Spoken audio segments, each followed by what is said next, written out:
I stepped inside the McDonald's and immediately felt a shiver run down my spine. The restaurant was almost completely empty, save for a few scattered patrons who sat hunched over their food, eating in silence. The air was thick with a sense of unease, like something was lurking just out of sight, waiting to pounce. The lights flickered overhead, casting strange shadows across the walls. I approached the counter, my footsteps echoing loudly in the empty space. The cashier looked up at me with dead eyes, her expression blank and unresponsive.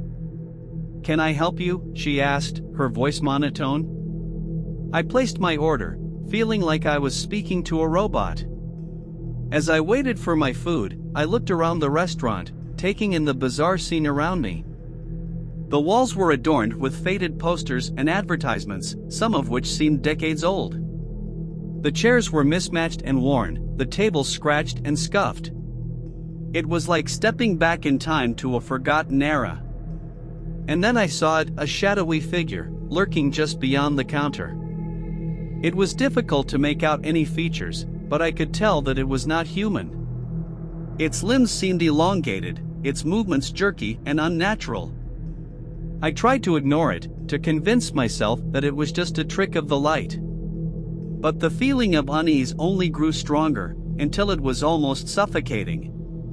My food arrived, and I quickly gathered it up, eager to escape the eerie atmosphere of the restaurant.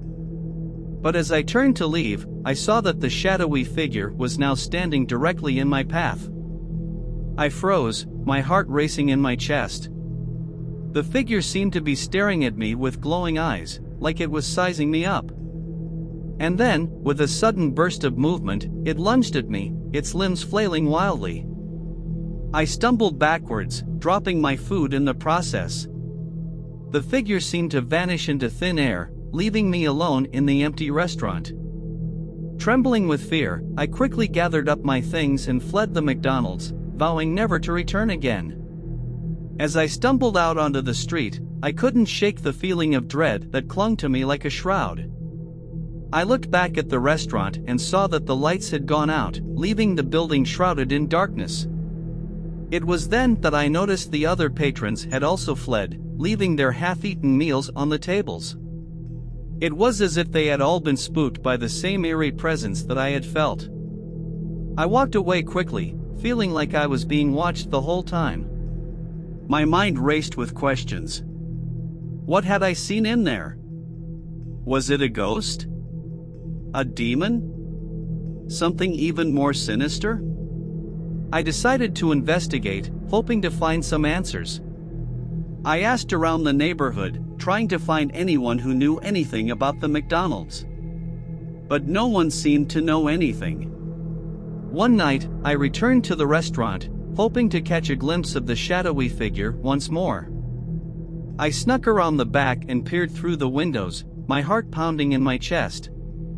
And then, I saw it again.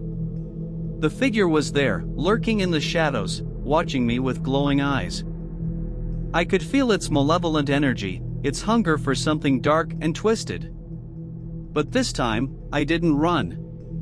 Instead, I faced the figure head-on, determined to uncover the truth.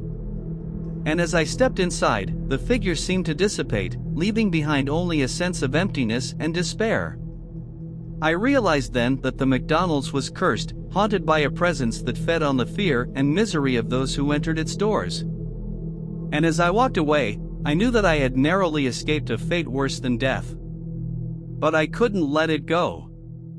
The mystery of the cursed McDonald's consumed me. I began to research the history of the building, digging through old records and newspaper articles. What I discovered chilled me to the bone. The restaurant had been built on the site of an old asylum, where patients had been subjected to inhumane treatment and experimentation. Many had died within those walls, their restless spirits trapped within the building. And now, the McDonald's had become a portal for those spirits, a gateway to the living world. The shadowy figure I had seen was just one of many entities that called the restaurant home. I knew then that something had to be done. I couldn't let innocent people stumble into the trap of the cursed McDonald's. So, I gathered a group of like-minded individuals and we set out to cleanse the building of its malevolent spirits. It was a long and arduous process, but we succeeded. With the help of a powerful medium, we exorcised the ghosts and banished them back to where they belonged. The McDonald's was no longer cursed, and I could finally breathe a sigh of relief. But the experience had left a mark on me, a reminder of the dangers that lurked in the shadows. And I knew that I would never look at a fast food restaurant in the same way again. But our victory was short-lived. It wasn't long before the strange occurrences began again. The lights flickered and dimmed, the chairs moved on their own, and the same sense of dread returned. I realized that we had only scratched the surface of the McDonald's curse. There were more spirits than we had anticipated, and they were angrier and more malevolent than ever. One night, I was alone in the restaurant, investigating the source of the activity. Suddenly, a cold breeze swept through the room, sending chills down my spine. The air became thick with an oppressive energy, and I knew that something was about to happen. And then I heard it, a low, guttural growl that seemed to come from all around me. I turned to run, but I found myself trapped. The tables and chairs had formed a barrier around me, blocking my path. I could feel the spirits closing in on me, their energy growing stronger by the second. I tried to call out for help, but my voice was drowned out by their screams and howls. Suddenly, a figure appeared before me, its eyes glowing with an otherworldly energy. It reached out to me, and I could feel its cold, clammy hands on my skin. I screamed, struggling to break free from its grasp. And then, as if by a miracle, the barrier of tables and chairs suddenly collapsed, freeing me from the spirit's grasp. I stumbled out of the restaurant, gasping for breath. It was clear that the curse had only grown stronger, and that the spirits were not content to rest until they had claimed more victims. I knew then that the only way to stop the curse was to demolish the restaurant, to erase it from existence. And so, with a heavy heart, I called in the demolition crew.